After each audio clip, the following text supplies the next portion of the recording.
Hello and welcome to Stargazing, the show that brings you up close and personal with your favorite stars of reggae and dancehall music, Jamaican popular culture and people who've impacted society in a very big way. I'm Shaun Cain.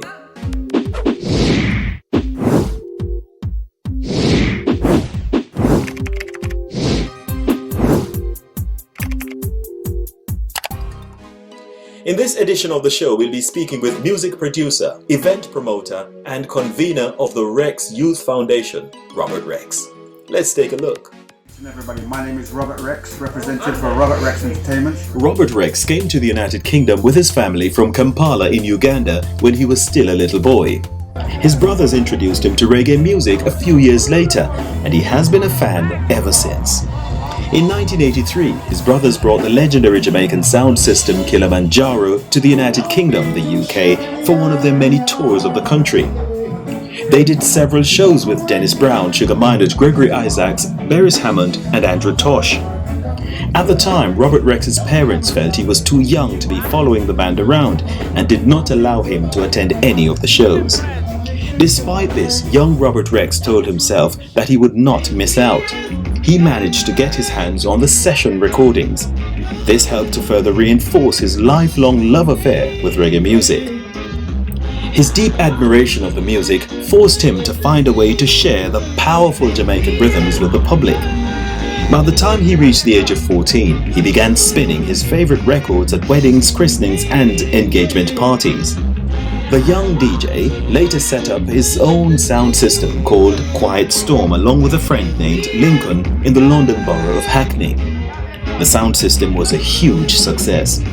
As time went on, Robert Rex decided to take his love affair with music a step further by organising and promoting parties and other events. At the age of 19, he was promoting blues dances in the Forest Gate area of East London with Saxon Studio, main attraction PC Mistri and others. He extended his blues dances to Hackney, where he partnered with Lloydie Banks from Downbeat Sounds. He then assisted in promoting shows put on by his brother in venues across the English capital. Robert Rex told the Stargazing with Shaun Cain Show that he toured with a number of prestigious acts including Sizzla Kalonji, Beanie Man, Buju Banton, Phantom Moja, Marcia Griffiths, Capleton, John Holt, Freddie McGregor, Coco T. Sanchez and Buddy Wailer. He oversaw Admiral Tibet's first UK tour in over 10 years, which consisted of 2 shows in London, followed by others in Luton and the cities of Bristol and Manchester. Robert Rex answered many calls to steer the careers of artists. He went on to manage British entertainers Glamma Kid, who has won a Mobile Award, Donovan Kingjay, Dennis Lloyd and Killer Contrast Sound. He currently manages 2018 Triple Award winner Deontay Williams, a clarinet and saxophone player, and international recording artist and producer Ras Shirby. In 2018, he won a BAFTA Award for recognition in promotion and events. Only recently, he launched his Rex Youth Foundation, which aims to support young people with skills development and jobs. Jammin', a family affair, which is his first fundraising event for the charity at the Hootenanny in Brixton.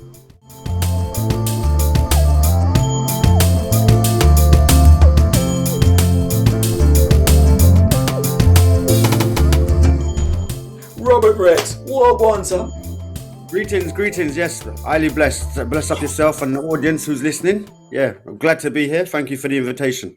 It's all good, man. We could never, ever, not do something like this because I've been chasing you for a long time, and I don't know what you've been doing, man. I'm like, oh yeah, I'll do that. No, I'm not ready.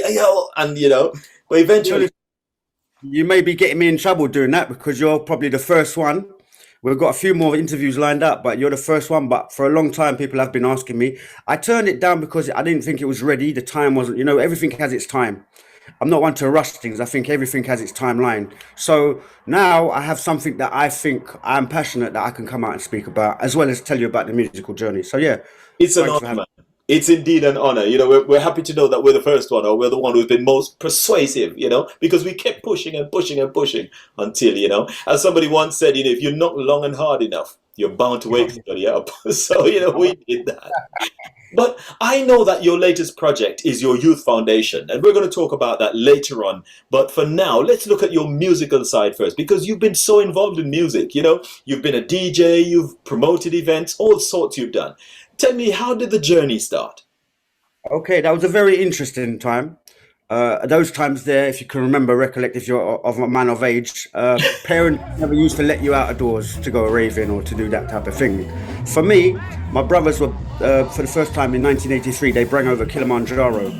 It was the whole sound system with Mr. Harper, Paddy Roots, Early Beat, all of them was there, except for Supercat, who didn't turn up. They all came to my mother's house and had dumpling and dinners, and I was like, still a young youth there. I think I must have been about 1983, that made me 13 years old. So obviously I didn't have a mouth to speak. I was just amazed, and it was a honor to receive that. Be blessed with the family there.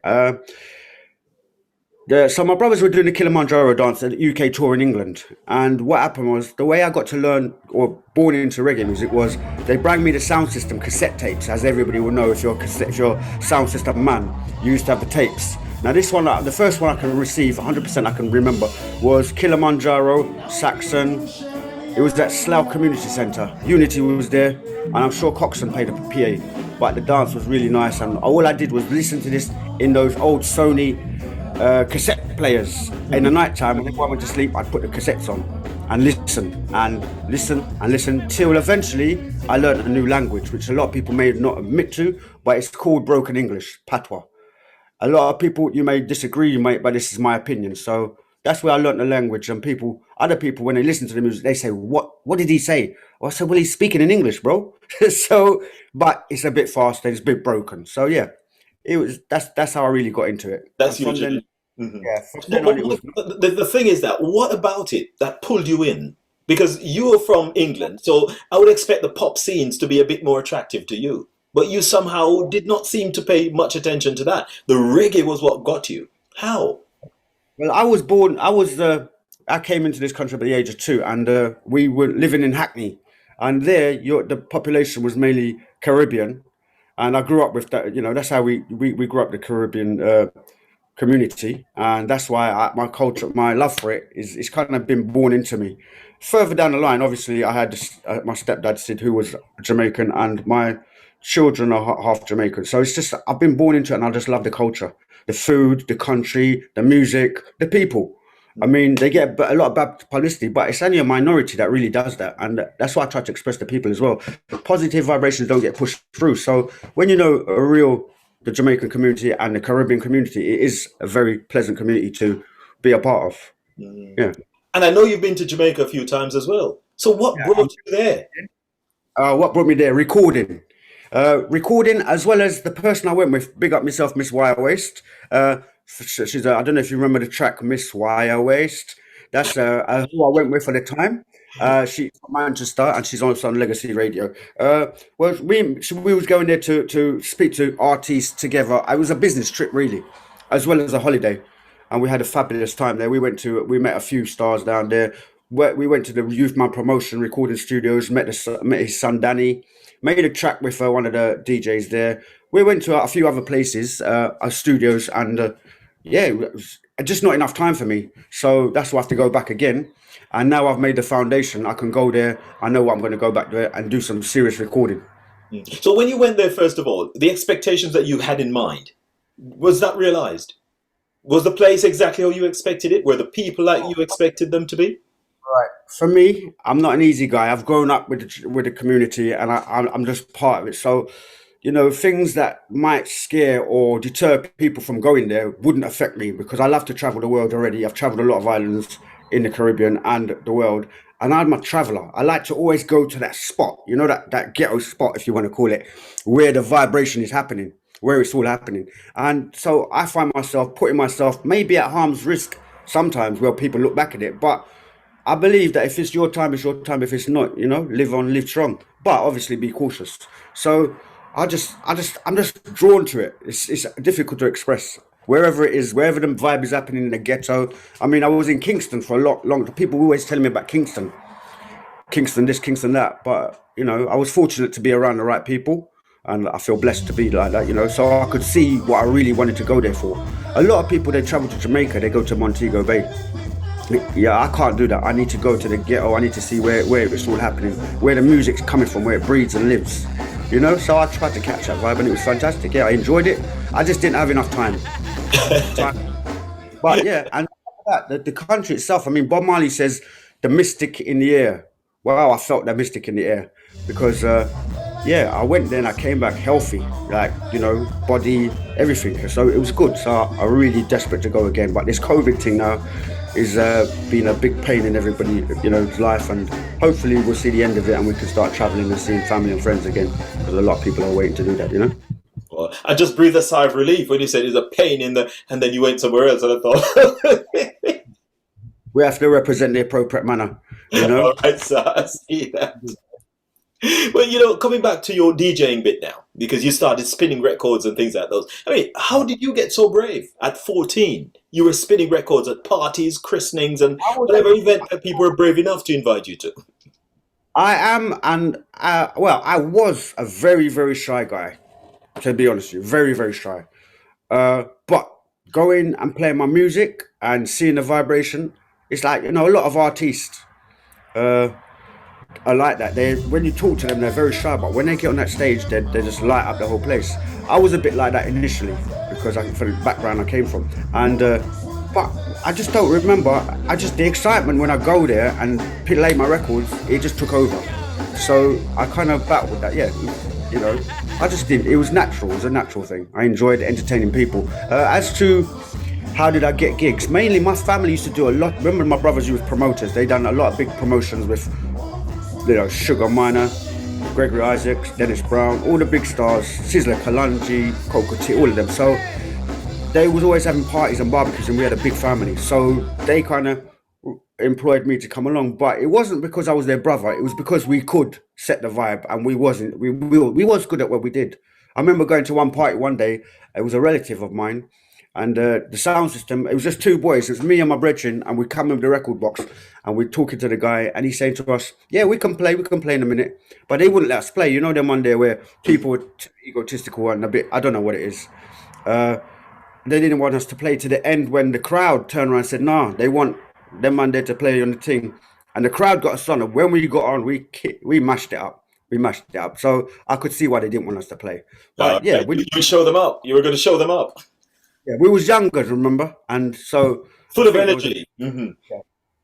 Yeah. So did anything ever go wrong? Like the CD player wouldn't perform. You know, the CD was scratched. Your vinyl was scratched, or did anything go wrong? There was no CD players them time there.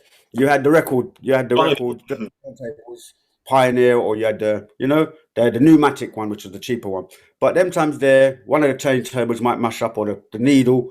But then we just go like Lone Ranger, one-arm bandit, and just play upon one turntable. And how did you change the records? What did you do to fill? To fill, well, we just maybe chat quickly on the mic. My brethren, Lincoln, used to chat quickly on the mic. This is when we had a sound called Quiet Storm. It was just me and him. We met at a dance, and he was playing, I was playing.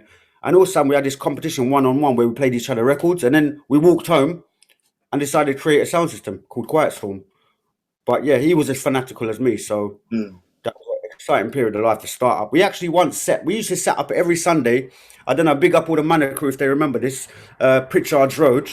We used to set up in the Manor where it was a block of flats where most of the community lived, and string up a sound system, and by the lunchtime, the crowd, everybody would be, after eating their rice and peas, come and have a little jig, you know, in the yard. You can't do that nowadays. I wouldn't advise that to be done nowadays. Though. Yeah, or noise and noise pollution and all that kind of talk. Terrible that is, yeah. That wouldn't work. That's good. But then you've worked with, so let's move on now from the turntables to another aspect of music. You've worked with a number of prominent names in reggae and dancehall music. So this is an opportunity for you to do some name dropping. Who have you rubbed shoulders with? I know you said your brothers used to be promoters, and you're all there with some of them. You hinted at some of them. Tell us a bit more.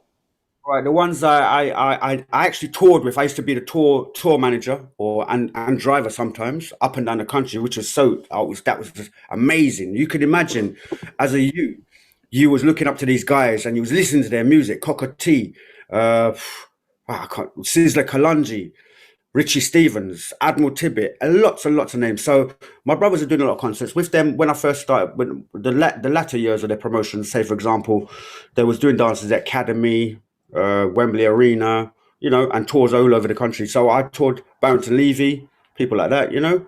So you know, but the most on an individual basis, the first ones that I did for myself was Admiral Tibbet. I brought him over for the first time in 10 years, and we've done a UK tour, which is pretty successful. And then followed by Richie Stevens. And then I worked on the tour with Leroy Gibbons. I worked on tour with Big Youth. Yeah, so I've done a lot of partnership working with other promoters. That's what needed to be stated there. Not all the dancers were mine, but we'd work in partnership because we were well known and we had a reputation. Well, we built that reputation. So partnership is the name of the game, man. You know, you scratch my back, I scratch yours. So we've got to help each other out. They help us out, you know, at some point in time. But, you know, a key bit that I want to understand, when you're transporting these artists, do you talk to them? What kind of conversations do you have in the car as you go along? What do you talk about? Well, I always give them the respect because I'm not one of those guys that are going to be starstruck. I don't believe in that. I believe in giving man a breathing space. So I just say to the man, you know what, manners and respect. I'm honoured, and then from then that's me. Then when we just talk normal, we just liming and you know, don't really just making sure that they're comfortable and the frame of mind, temperament of mind is relaxed. That's really your job. It's not really to agitate them and disturb their mental stability. Because in my eyes, as a promoter, you need these guys to go straight and be comfortable, relaxed, and ready for perform. But certain people, you know, certain times that you've got to stop them from being intercepted. So yeah, it's also a dangerous game because you know you got to bear in mind you're looking after their safety, so you can't be just stopping anywhere. So you have to have a bit of common sense about you, and then you'll take them to shops that you know are going to be very good shops, like you know food shops, because obviously very particular. Coming to England, you can't just go and give them anything. So yeah.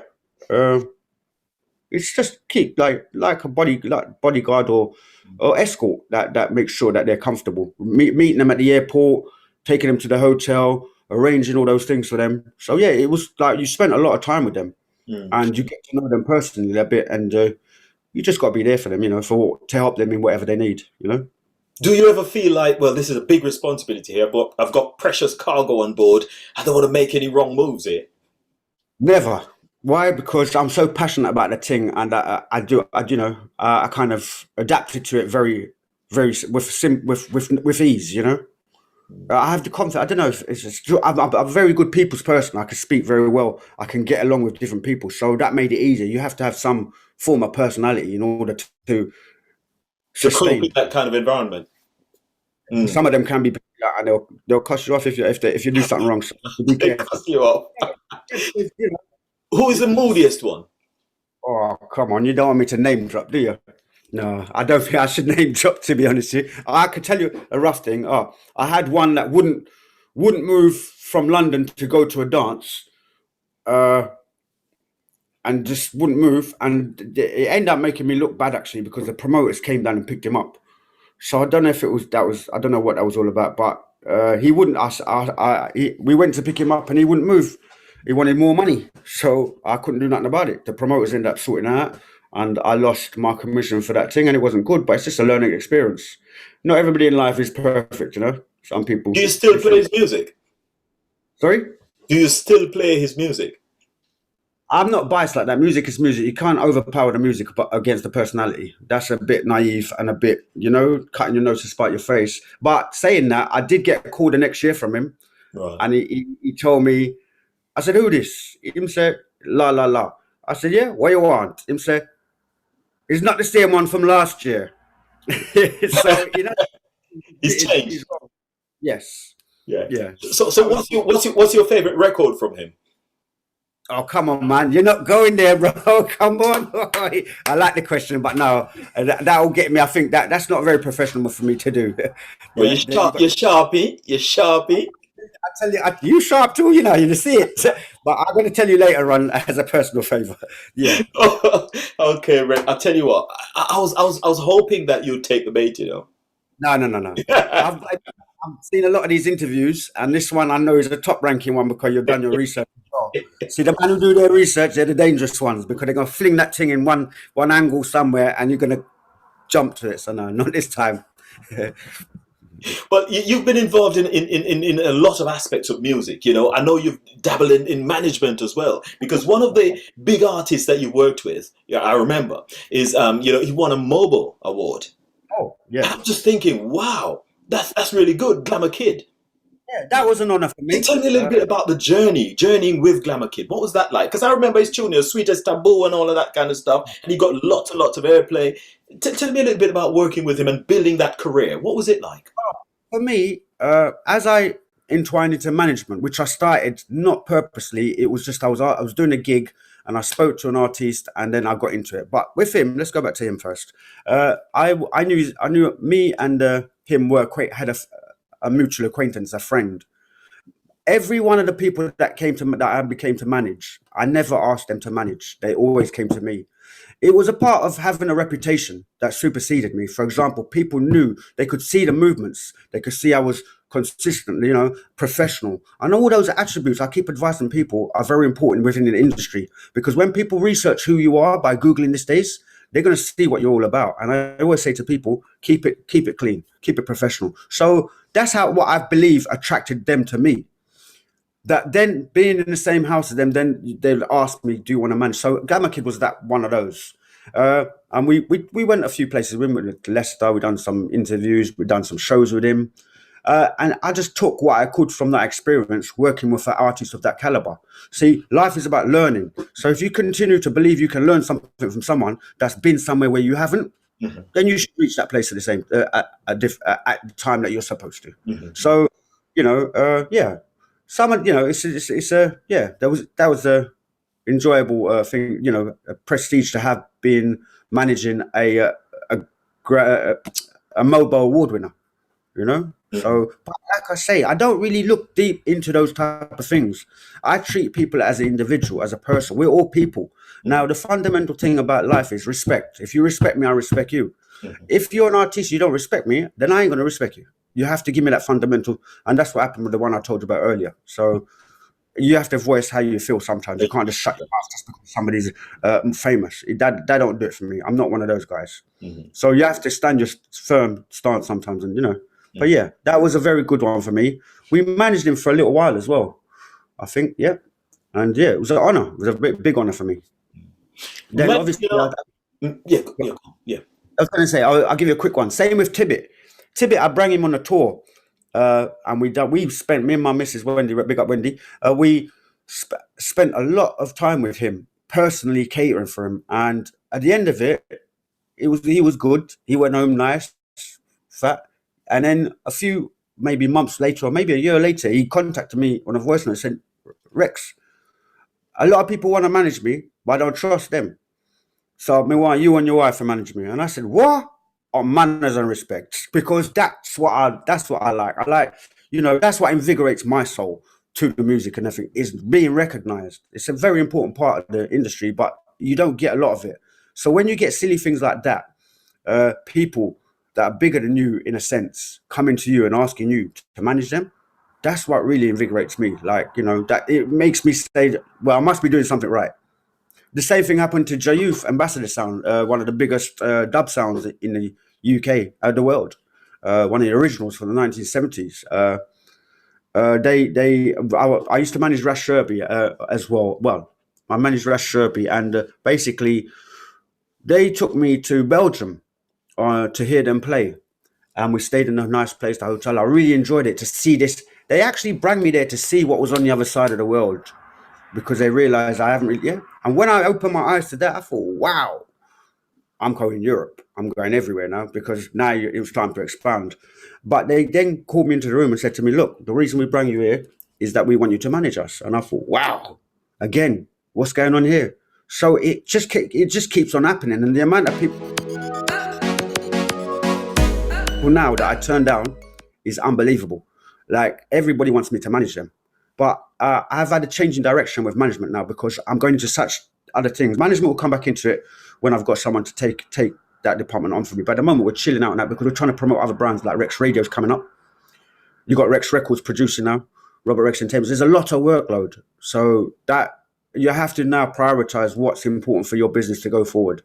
So that's what it's about, decision making. So that's, at the moment, we try to chill out on the management, you know. But before we move away from the management involvement there, it looks like a big job with a lot of responsibilities. Oh, What yes. is involved in managing an artist? I'm glad you asked that question, because a lot of people think they can just come up and manage artists. It's not as simple as that. First and foremost, if you're going to manage an artist, or an artist is going to be managed, ensure that the person that you're going under can do something for your career rather than make it static. I'd really like to express that, because there's a lot of things I see going on in the industry where I think, what's the point? Why are you even wasting your time? You can't provide somebody with something. Don't pretend you can, because then you're promoting yourself and not the artist. And I don't believe in holding people back. Mm-hmm. You understand? I cannot provide what I want for most artists. I realize that now, because it's much deeper, but I can provide a fundamental, like, I've got the contacts to get gigs. I can give them gigs. I can give them records deals. Do you know what I mean? So I can do a lot more than a lot of other people. And I just like to say, you know, if you're going to go to management, make sure you find a good management who have got evidence that they can produce what they're talking. So, yeah. Oh, the fact that you've been there, though, give me a job description, a brief one, albeit, of what a manager, an artist manager would do. You got to advise them on their brand. You got to make sure they stay professional. And like me, when I work with people, I check. A lot of people don't realize this. Whatever you put on Facebook and your socials, you need to be careful. It's not emotional. It needs to stay professional in order for you to climb to the corporate level. If you're going to be emotional about what you put on Facebook and all that, people are going to see that. Potential clientele, clients or whatever is going to see that. And then they're going to think, well, I don't want to work with that guy. They're not on my level. And that's why, I mean, for example, Ricky Trooper, I did a rave with Ricky Trooper. The first time I connected with him, he said to me, like, I said to him, look, before we go any further, do your research.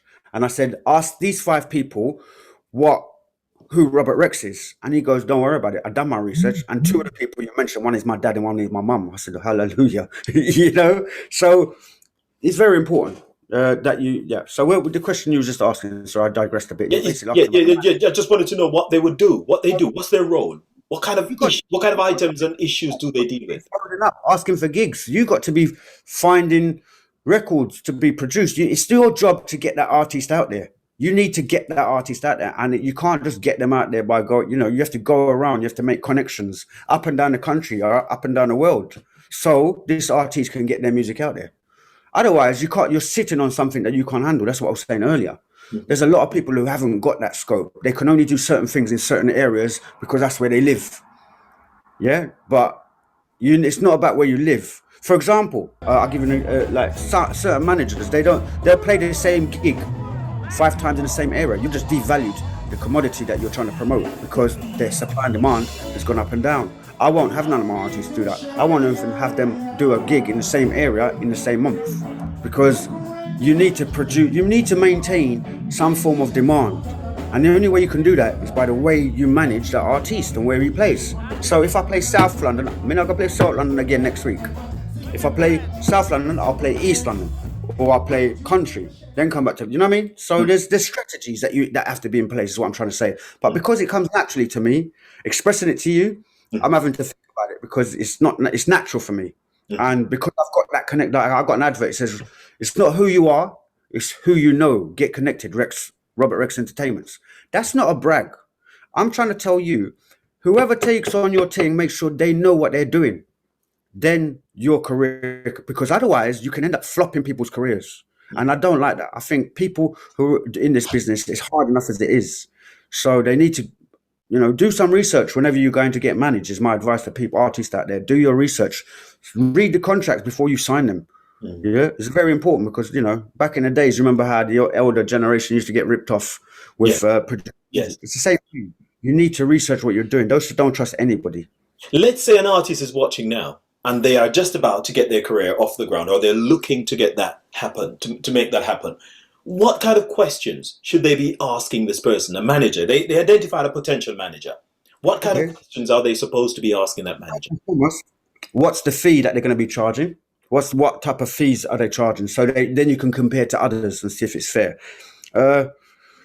What fees? What gigs can they get? Are they going to get gigs from it? It's all about any contract that you do with anybody in life.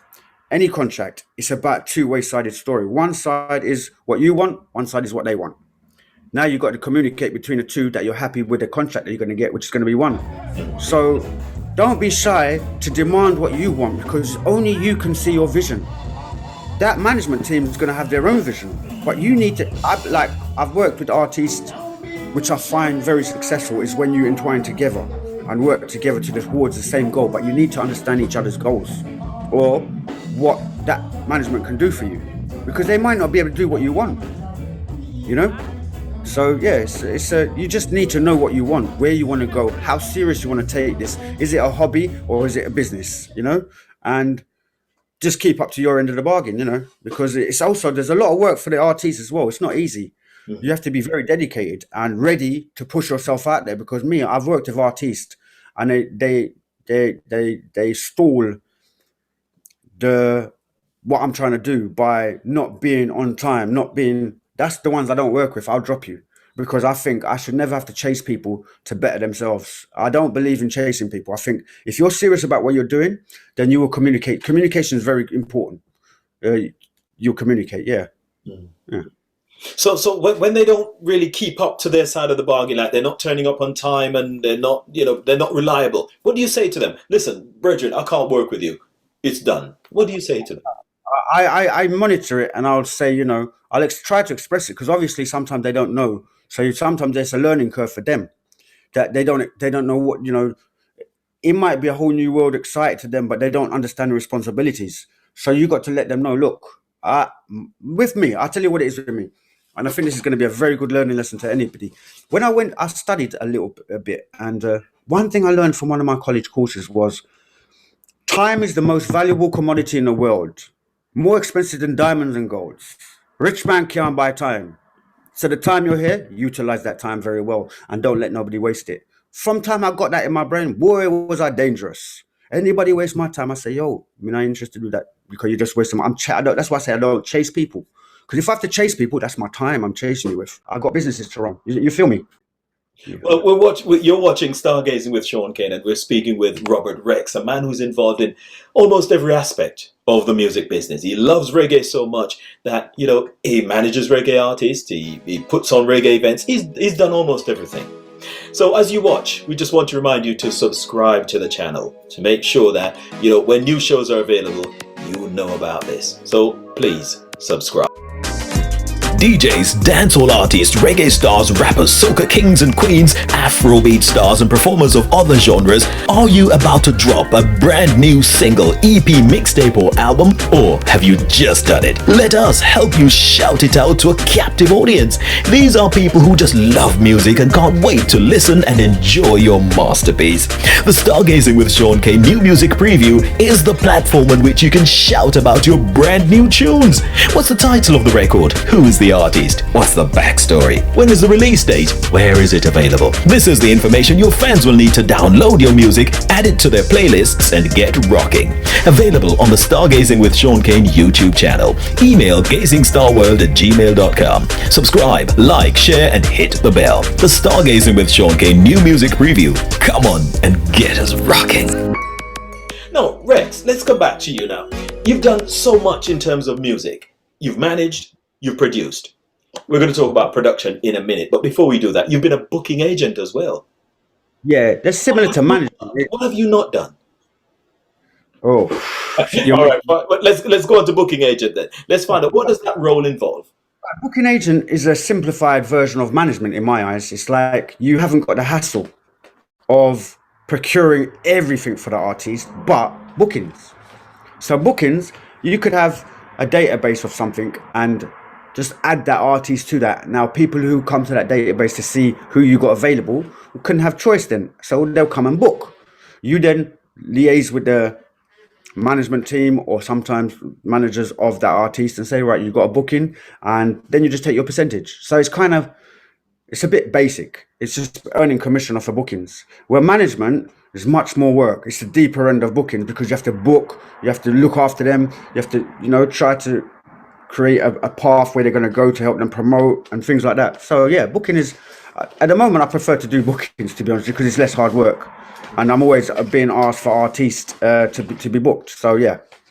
At the moment, that's what we're settling for at the moment, bookings. Bookings. Yeah. That's very good. So somebody who's managing an artist, then do they need to be in touch with you to say, hey, I've got my artist here. I want you to get them on some events, or how does it work? Okay. Yeah, yeah. I mean, I've never. There's nothing wrong with doing that. But just to say, I'm not so much concentrating on that anymore. So yeah, they can give me like I do have. When the Rex Radio will be initiated, it will have its own booking, DJ bookings, artist bookings, band bookings. So yeah, it would be good to for people to do that because I could. It's not there's nothing ventured, nothing gained. Mhm. Like for me, there's no promises. I'm going to book you. I'm going to put your name out there on my database, and if people are attracted to that name and they want to book you, then I can earn a commission off of that to pay the bills because bills have to be paid. So, yeah, that's the best way I can express that booking thing. It is a good idea to put your name down to agencies, especially that have got work coming in or potential work. Mm. Well, also you've brought artists over to the UK. I mean, am I right with that? Correct. Yeah. What's involved in Doing that? What's involved in that process? Because there's work permit involved. I would imagine there's visa involved. Tell me a put it bit this way. more about the process. Now, and the last 5 years has been the worst time for reggae music. We got artists being banned from coming here. Uh, you have to apply it like first and foremost you have to arrange the logistics. Like arrange it first before you can even book an artist. You need to arrange the shows you're going to have with them, so they know what dates you're going to have them for, so they can book up other dates somewhere else. It's a very methodic thing, like, and it's like a project line. So once you've got the excuse me, you've got the artists, then the venues, then the promoters that want shows with them in different parts of the country. Then you can get together now and say, right, you're going to apply for a work permit because then you know what dates it's going to be. So it's not an easy, straightforward thing, and it can cost you money if you don't do it properly, or you might even flop your dance because the artists don't come over. So you need to have the work permit first. Then you have to apply for the visa as well. Then you've got to book the flights, hotels, how many people, take into consideration the rider that they got, and specific a rider is what they have to specify what instruments, what people they want to use. You've got to agree with that. So that is nitty gritty. I mean, that's them big shows like Academy, Troxy, and even what even if you just bring an artist over and he's one artiste, which I prefer to do because I've kind of got too tired to do all the band thing because it's too much expenses nowadays to bring bands over. The expenses incurred, you have to really try to budget. You then have to work in line with your budget for the dance and see what happens, how you can break even, how much money, how many tickets you have to sell. So that is much more technical. It's not an easy game. It's not as easy as it looks, and it's a very pressured game as well. But it's like a gamble. It's like a gamble, you know. I see a lot of people gambling on dances. It's like I think, oh, I've got to slow down on the gambling. I'd rather have something more that I can a kind of asset or like production. For me, producing records, that will never go away. That will always be there. That's not going to cost me extra money. Once I've done it, I've done it. So right now I'm working on the best quality of production now for it to be everlasting. So yeah, like you say, that is a big headache. You need to have connections in the country and outside the country to get these works done as well, like proper people who can get visas done and not charge too much. Everybody's out for the buck. So yeah, you have to know the business. I often thought about it, not but thought of doing it, but just the process of it and what's involved in terms of, the expense. It must be an expensive process because you're booking flights, you're paying for hotels, you're paying for ground transportation, paying for food, and if they've got an entourage, you're paying for the whole entourage. As you say, the rider. So in order to Yeah. honor what they've got on that rider, you have to pay to get the drums over, to get the this over. I mean, You need to do that. can you think of a profit in the middle of all of that? How many people are you traveling with is the first question I'm going to ask you. Because obviously I've been doing the business and I know that I cannot afford to bring, depending on how big if it's a festival and things like that, it's different. You've got bigger budgets. But you have to wait, but weigh up cost and income. And if it's then you got to know, right, you'll approach an artiste. Now an artist may say, right, I'm riding with 10 people. I've had an artist tell me 10 people, man, just busting her. I just bring him here the year before and he tell me you want to ride with 10 people.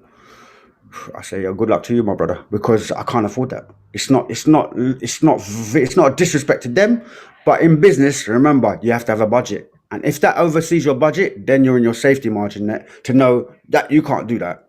It can't work. So you can negotiate then. So doing what all this, there's a lot of negotiating to be done in order for you to remain in your budget with the artiste, with anything, with any cost, the venue, everything. You have to budget. It's very important. Just don't go there spending, thing you could no minimize the costs so you reduce the risk of losing, like any Right. business. So it is still a profitable venture, but you have to be able to do the figures, get your figures right before Yeah, you actually venture out. yeah, but again, there's other means to bet yourself. Sponsorship nowadays is a big thing. Grants is another big thing. That's where a lot of people are getting into. So if you're smart, a lot of people don't put their own money into it now. They just get sponsorship, and that way there. So that's the way forward. But the problem with the reggae music is now we're always been like, I don't know what it is about our community, that we're always getting impeded by the government, and you're trying to do a dance, make a change the real way, not stealing, not doing nothing bad, but you still have them stopping you from progressing. What I say that when you was talking about the bringing them over, you have got a dance going on, you've agreed it, you've signed the contracts, you've paid, but sometimes, and there was one Sanchez dance that we was at Troxy, we didn't get that visa, or you don't get the visas till the last minute. It's like all that time, but you have to promote the show in the meanwhile. And you're on tenterhook at the same time. Exactly. So you're the pressure that you've got in your head then until you get that permit, let alone see the people buying tickets. It's a lot of pressure, yeah. So Knowing that there might not be a show. because they just turn you down for some silly reason. Oh no, they can't come over. I'm sure there's a list that they have now that there's a lot of people, especially those speaking out about anything to do with homosexuals. They get barred from this country, which I find very contradicting, because as a black man, we're allowed to swear, to curse the black man in these American records, but yet they don't get banned.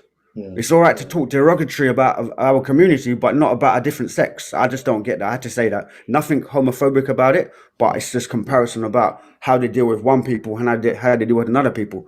Now, they ban us from coming over for making such records about that type of, agenda. Lifestyle. But when it comes to talking about our queens being called, them derogatory words that I won't mention on this thing here, and for us to be inciting violence upon each other, and that's acceptable, well, there's something wrong, boss. Something real wrong. And it needs to be addressed, because it plays a part, in my eyes, the violence that's going on. Because remember, the Rex Youth Foundation we'll talk about later. So I have concerns about this, because I'm trying to say, if we're going to shout and scream continually on every media about killing each other, then soon we're going to kill each. It's a trigger mechanism, and that needs to stop. So yeah, that was just a little touch there. So that's very good. So which artist were you trying to get over? And his entourage was too big. Oh yeah, the good question. That I'll let you know later. Robert Rex, I tell you what. Anyway, so the production, I think you touched on that slightly, because I'm just looking at, you've got your hand in all sorts of pies here. So right. I'm just looking at the production side of it now. I know you've made a few records. So just tell us a little bit about some of the records that you've made, you've produced. Some of the records I made. All right. Let me just say this. The record producing side of it was really something I wanted to do. Remember, I used to play records. So to make a record now, come on, how am I going to feel? I'm playing, and then you hear your record being played in a dance. Fantastic. Now, my records have been played on Capital Radio. They've been played in Ghanaian stadiums, Jamaican festivals. You never know how far your music reaches. That's a good thing about music, you see. So that you should never stop promoting it. I'm going to advise some people as well. Never stop promoting, because there's so many countries now that are listening to reggae. And you've got the statistics now that you can see where they're coming from as well, which is good, modern technology. But yeah, the record thing, again, somebody that I knew close, Ninja from Killer Contrast Sound, had some rhythm. And he sent me the rhythm. He said, Rob, what do you reckon of the rhythm? I said, why? The rhythm bad. I couldn't believe that he was sitting on this rhythm. Every person I took that rhythm to, which was the fireworks rhythm, right? No, that spot rhythm. But the second one was fireworks, which was the remix. Every artist I gave that to, they loved it. It was a very nice old dancehall tune. That was important to me. I wanted some vibes in my music, so it was a blessing. But the more blessing was that it was a chance for me to learn how to do the whole process of production. I didn't know anything. I just went into it. And I discovered by researching how to do it. And like I say, I will be remixing them first batch of records I did, because I was new to the scene. So me, I'm proud of how far they got. They're not the top of the works that I really want because I was still learning, but I learned a very big curve during that period. And now we've got some music coming up. One I can mention, let a cat out of the bag. We've got a track coming out on Rex Records and Uplift Music coming from S-Rise. When you hear them tune there, the quality compared to what we... So it's about process of learning. Like, so a man might turn around and say, oh, that didn't sound that good. I said, so what you done, bro? Have you produced a record? No. But listen to the next one now, and you're not going to say what you just said because I'm just learning. I admit that I'm learning. So everything else I had experience in, but production, I had no experience in it.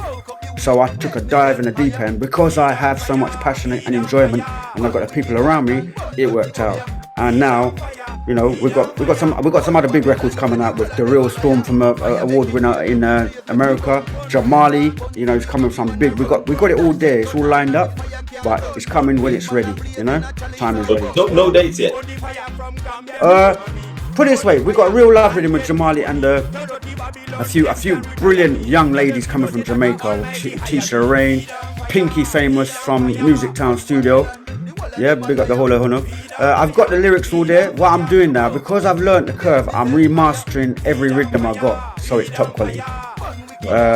Then we're gonna lay it on the thing and do it properly, because everything I do from now on, I need to make sure it's of top quality. It's gonna be forever lasting, and people can say, "Yo, that sounds good," you know. So yeah. And as you say, you know, people would say, "Boy, that sounds good," and all that. I was just wondering what your parents had to say when you started your sound system DJing and scratching and all of that kind of thing. How did they respond to you and your new venture?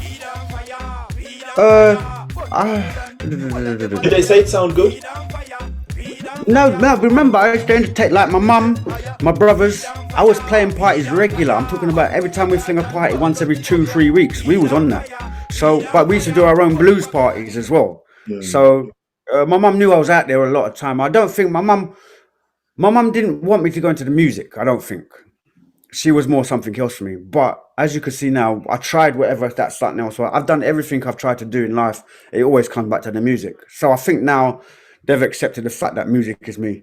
That's you. So what did they want you to do? Accountant. You know, the same old shenanigans, accountant, solicitor, all that malarkey.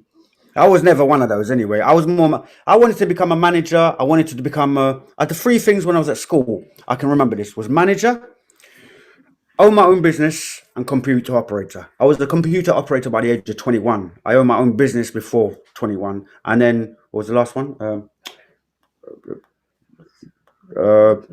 Manager, computer operator, and business. Yeah, I did all three of them.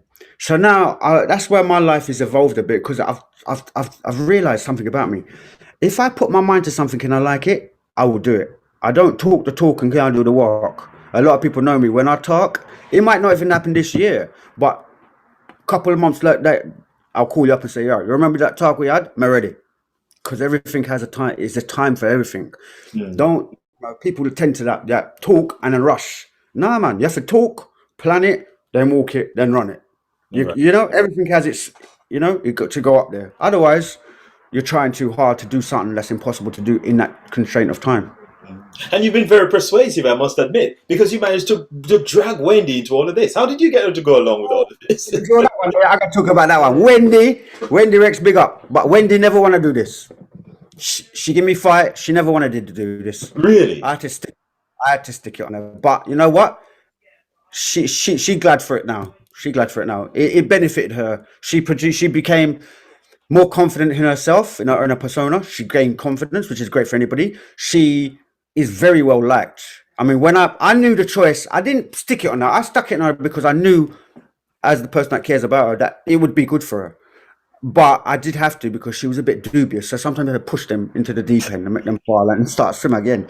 But I was always there to hold her hand. But the thing is, I knew I made the right decision by bringing Wendy in, because I trust Wendy. Wendy's got my back. She's always been there from down and out. I've praise to that. But Wendy, when I started, people started phoning me up and saying, no, man, I don't want to talk to you. I want to talk to Wendy. That's when I knew I'd done a good job. And I was proud of that. So, you know, sometimes you have to let somebody else shine with a light who can carry the torch for you. And Wendy's one of those persons up to now. Yeah, well, it's clear that you're very passionate about Wendy. You're passionate about music, and also another passion of yours. I think probably that's the latest passion is the Rex Youth Foundation. Oh, How yes, yes. did that come about? Oh, yeah, that's another one of those stories where I've always been a generous person, maybe sometimes too generous. My mother would tell me, "What you doing? What you?" Yeah, but I just can't help it. I'm one of those humane persons that like to help people. If I see an old lady up the road, I'm gonna help her like she's my mother because I wish somebody's gonna help my mum when I'm not there. You feel me? So I've been always generous. If I can help, I'll assist. Uh, what's the question? So what's the purpose of the Rex Youth Foundation then? What does it seek to achieve? I've always been passionate, like I say, about helping people, but more so, I've always been passionate about children. For example, I can always remember the children are our future, teach them well, and let us lead the way. Rest in peace, Whitney Houston. Them lyrics will never go away from me because I believe all the people, every child in the world is our children, as adults. But a lot of people don't realize that. We're here to guide them. So the way the world is now, they really need our guidance. So I was doing a chat. I was asked to become a charity trustee for AAA for Success, which was a Leicester-based charity, and I became the events promoter as well as trustee. And we done a lot of things there. Managed to meet with mayors and do events that were very. We was giving awards to people in the community that had done something good, as well as giving children the way to platform music. So I done that for 3 years, and then in the background, I always knew I wanted my own charity before that. So let's get that straight. I always wanted to be, but my charity was one I wanted to go and give people something, a tool, and give them a tool and tell them, right, get to work with that tool and better yourself. I'm not giving you guinea. Money don't mean nothing to me because I give you money. Next month, you're going to want more money. Yeah. You want to teach them. You want to teach them how to fish. Thank you. Not just throw them a fish, but teach them how to catch their own fish. When they throw that food from up in the sky to African children, that's wrong. How you throwing food on the ground to people? That's not right. That you're making it look like they're desperate for you. Come on, bro. Show a bit of respect. Where I come from, you don't throw food. So I believe that all this time, all these charities, none of them. What are they actually doing? What can be recognised? Because if all that money they're collecting for that charity, you telling me they couldn't make these people self-sustained? They couldn't give them water first, then build a school. You know what I mean? There's nobody building community. They just want to feed people temporarily. That's not good for me again. Which is in most cases not sustainable. Exactly. It's After a while, you stop. Mm-hmm. Yeah. Yeah, when you vex them and you don't want to take their vaccination, them stop the aid. It's all the trickery. The budget gets cut. Yes, yeah, that happened recently in Africa. So it's a deep thing. That's a bit political for me, to be honest. Yeah, but yeah, it's so I. Then after finishing the 3 years with the trustee, and I enjoyed that, and it brought me a lot of self-satisfaction and praise from the community. I then got 2 awards. I got one for leadership and one for leadership and promoter. One was from Neelis, Nollywood, from Big Up Danny Erskine, anywhere you're there, and one was from Dr. Pauline Long. Big yourself up as well. 2, they were both outside the music. So that was a surprise. That was good to be noticed from outside music. Then, so now, after listening to Dr. Pauline Long, she made a speech at the Birmingham Award where I received my award, and she said she doesn't want to leave money and all that behind. She wants to leave a legacy. That touched my soul. Then when she said about legacy, I said, "What is? That's big talk. That is, yeah." That's what we want to do, leave my legacy. So Rex Youth Foundation is going to be my legacy. Now, that legacy will entail just providing opportunities for the younger generation under 25 and 30, roughly, that age group. We'll accept a bit older than 25, where we can provide opportunities globally for people who need opportunity. Because I travel the world and I realize something. One thing people are lacking is not that they're not skilled to do something, it's they haven't got the opportunity. They're not in the right place at the right time. You got silver spoon people. You got people in England that are blessed, that can study, but there's other people in other countries that haven't got niche, nothing. What if we could help some of these? If they're passionate about what they're doing, I know that they're going to work for it. But if that platform can be pushed to them. So that's what we're trying to do. It's not just about the UK we're helping. We're helping Jamaica, Germany, Africa, all in good time, though. That's the aspirations. But when you mention opportunities, it's a very nice word, and it could mean all sorts of things. What exactly? are you doing for them that will bring about that Training, opportunity and it will change training, their lives for good? yeah, training, advice, guidance, work experience, work, voluntary work, all things that they can take an interest in something they may like. We provide them with that opportunity, then that's their foot in the door of what they like. From then on, it's up to them. So what they do, if they work hard at it, they're gonna get something on their CV for future employment. They're gonna get transferable skills. They're gonna know how the real life works. That you have to work for your money, and sometimes working for your money brings you better joy than doing other criminal activities. And with what's going on with the youngsters nowadays, with the knife crime, with the drugs, with, there's. I think it's never been a better time for me to be doing this now, because the community. Wow, we've not even started yet. We're not even officially up there yet, but it's all coming together and we're getting so much help. I'd like to thank everybody that's been helping us at the RYF, everybody. It's just been tremendous feedback we've been getting, and I see this as blowing up, but that's why I'm taking the time with it to make sure it doesn't blow up in my face, but it blows up to the world and we're able to provide what we wanted to provide. Definitely. How do you fund this? Because I would imagine it requires a bit of money. It does. Self-funded at the moment. Rex Records is actually sponsoring it. We're going to be doing some form of fundraising and things that people might want to donate money to. But we're not here to take money at the moment. We're just making awareness that if you're willing to volunteer to help us, if you're an organization, you can provide us with some training facilities for the young ones, or you've got jobs available, hook us up on our socials, which we'll tell you about later. It's not about me. I can't do this by myself. I don't expect to. But I feel a very good vibration right now that I'm getting a lot of help and platforms to do this, and it shows me that this was meant to be. So I'm looking forward to it. It's another challenge, but it's one that brings me personal satisfaction, and I'm just so excited about it. It's untrue. I can't even express the words there, to be honest with you. I don't know if you've exhausted this question yet, or the answer to this question, but it's just about how people can support you in this Okay. venture. I know you mentioned about companies, if they've got jobs and everything, they can reach out. But is there any other way that the public can be of help to you as you seek to help these younger people to Help get a doesn't have to chance in be. life? Mm-hmm. It could be money.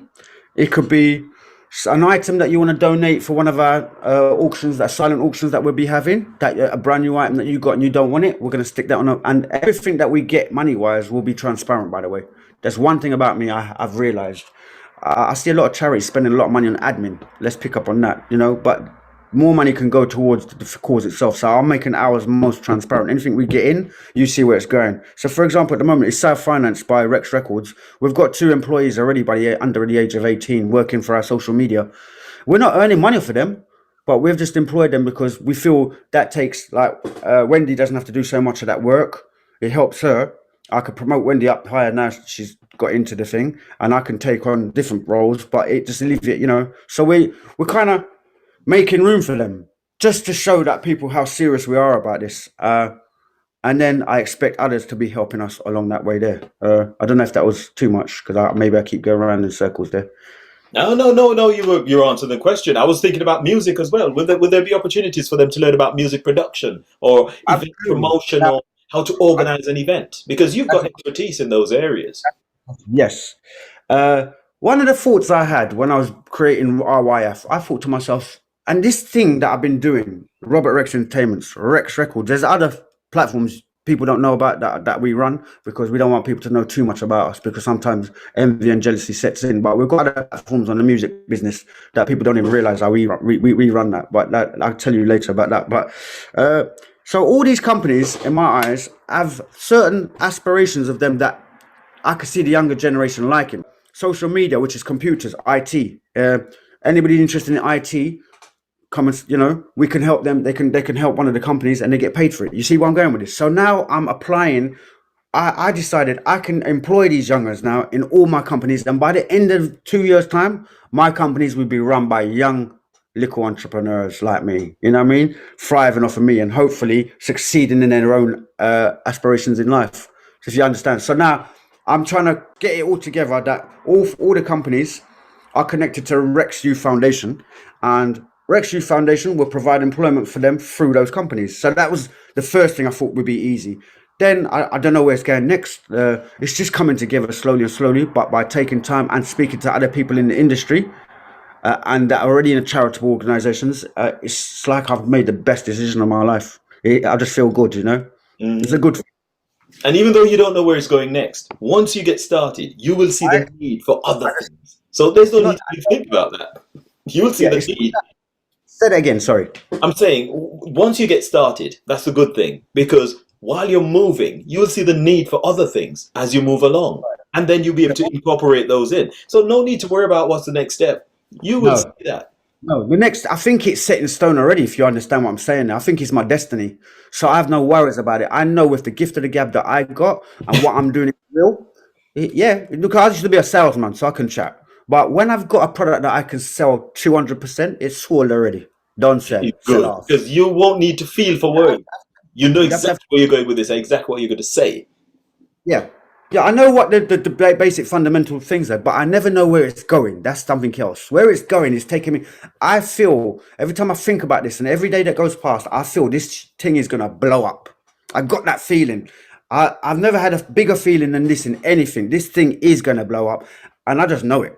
So I'll just stick to my guns and keep on doing it till it blow up and it continue to blow up because it's just a big thing to be dealing with. It's a very important part of everybody's life to be a part of this. It's a very important thing, and I didn't understand it till I started to speak to other people, and them realizing what I was doing, I could see, wow, I feel a vibration here that this thing is bigger than I thought it was, and it's very to the people them heart at the moment with the kids dying or for them type of things, steering people away from different type of crime is another important aspect of the charity because we can deter you from going the wrong way, and that would be a very good initiative for us to have, like deterring people, helping them to not go the wrong way and realizing that a good life you can work hard for your money and respect that money even bigger, an honest life. So are you going to be reaching out to people in terms of the ones who are going to be the beneficiaries of this?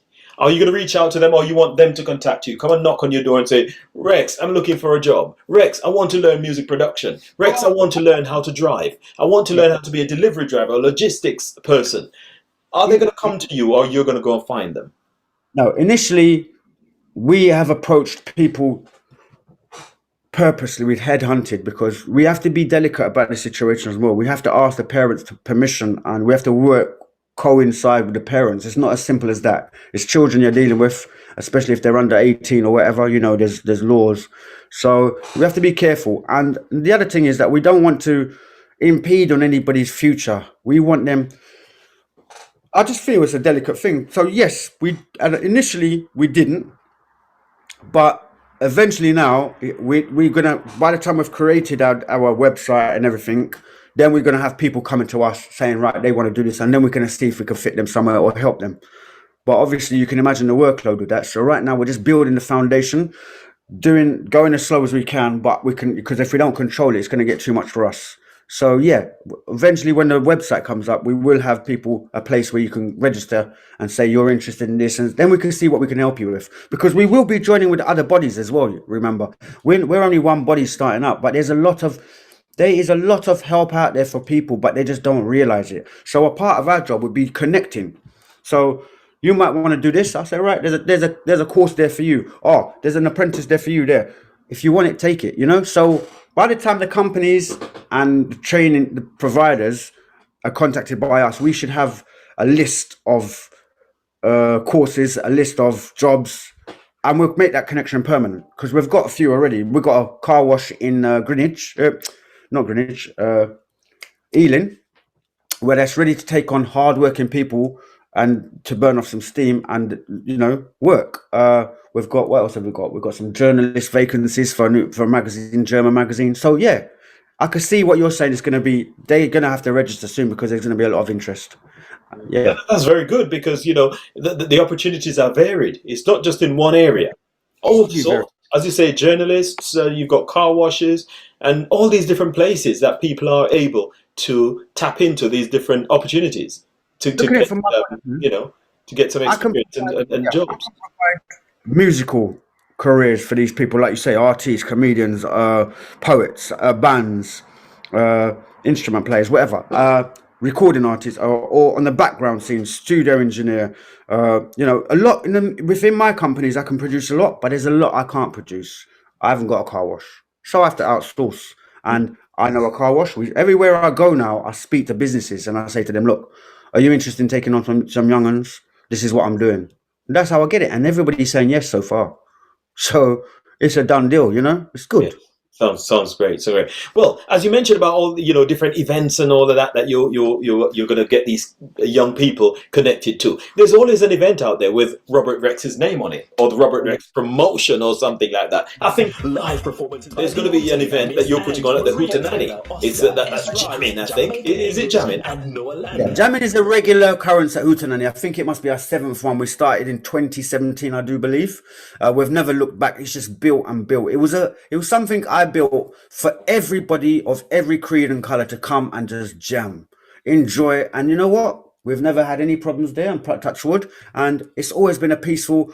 And what we do also, we platform artists on jamming. So, but this one we got coming up, we've got some good artists. We got my daughter's on it as well, representing for Rex Youth Foundation, and it is actually dedicated to raising awareness for Rex Youth Foundation. But I want them to lead the young'uns, because the young'uns will take more off the young'un. You see, that age gap that I've got, we will have mentors, the elders. Then we'll have ambassadors. There will be young'uns teaching young'uns. It's just the way I think, you know. That's great, man. I like the way you're getting everybody involved, and you are making sure that the charity is a credible. It's got a credible front and a credible image, and what you put across in terms of the objectives, those are credible objectives as well. Yeah, very important, because I've always I kind of tend to stray away from giving to charities nowadays, because I don't see what they're doing. I want this to be seen what it's doing, so you give from the heart and say you give with confidence. It will be transparent, like I said, anything coming in. And at the moment, we're not getting no money from anywhere. We're paying this all for ourselves. It's all self-funded, sponsored by Rex Records, but obviously that's me and Wendy. And that's very good, man. Well, Robert, I tell you what, it was really, really good talking with you, man. And I tell you what, there's so much to you. You've done so many good things in your life. You've lived your dream. You've done the things that you've always wanted to do. And there you are now, just helping, giving back. And what is better than that, than to share what you've got, what experience you've got, and even the money as well, with, people that, will make sure that they do this, I know you didn't want to accept that business, so I thought, let me do like a sandwich and put it between some things, and you have to keep it, you have to bite it. I see you laughing, so you have to take it.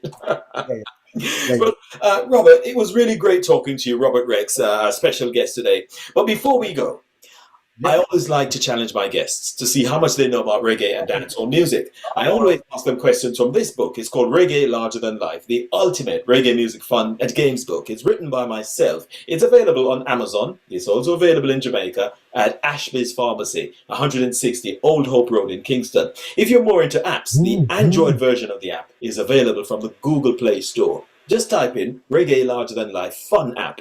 You can download it and have lots and lots of fun just looking at the backstory of reggae. Who did what, where, when, how, and why to make reggae the genre it is today. Right, so you've said a lot of it. I know you're a very kind soul and you like to help people out. I know you've also hosted a lot of events and you drive around with lots of important people, precious cargo and all of that in terms of reggae artists. So let's see how much you know about the music that you've spent so much of your life getting involved with over the years. Right, so the first question, ready, sir? Mm-hmm. All right, the first question says, he was reggae's invincible 10-year-old DJ wonder in 1983. He had so much success that many years later, he came cruising through the dancehall in his new Suzuki. The options are Beanie Man, Baby Wayne, Silvercat, and Shabba Ranks. I'm sure that was a tune in the new Suzuki. Beanie Man. All right, sir. The man is just so good, man. You've been close to the music for years. So how could this one, escape you? Right. So the second and final question goes a little bit like this now. Shaun, that would have been an embarrassment because I toured with Beanie Man. So if you'd been there listening to that, that would have been bad. That would have been really bad. I can see what you're saying now. It would be a poor reflection on your part. Right, the last one now. Unknown Number. These Are the Days and Now Go Jail Again are all popular tracks from the body of musical works by which St. Anne born entertainer. The options are Busy Signal, Casanova, Deli Ranks, and Marco. Well, you couldn't get me on that one because No Go Jail Again is one of my biggest tunes. Busy. Busy. signal. So, all right, well, the man is bad. See, next time, I know you'll be back, so I'm going to try harder next time. Oh, yeah. You think you're going to get off this lightly? Yeah, man. So those questions were taken from this book. It's called Reggae Larger Than Life, the ultimate reggae music fun and games book.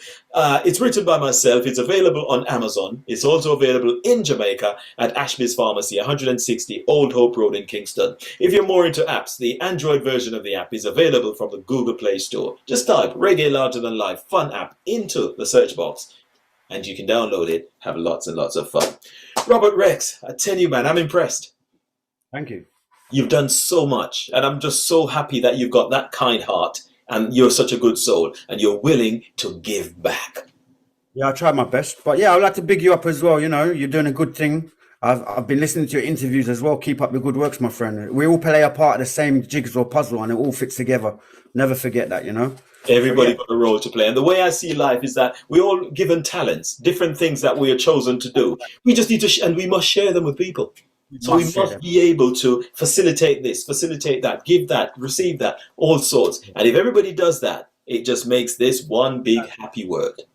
It does. More blessings you get, the more you give, the more blessings you get, I believe. There you go, man. There's a principle, the law of attraction and all law of whatever else you want to call it. But you give out and you get. Thank you so much. Well, that was it for our show for today. Our special guest was Robert Rex, a man who's done so much for reggae and dancehall music. He's organized events. He's brought reggae artists over to the UK and he showcased them. And he's also transported them from the airport to different venues and all sorts. He's spoken to them. He's even tried to book artists and, they didn't, come forward and he said all sorts. I asked him about it. He didn't want to tell me, but it's all right. I'm sure I'll find out. He promised to tell me. So as soon as I hear, I'll let you know.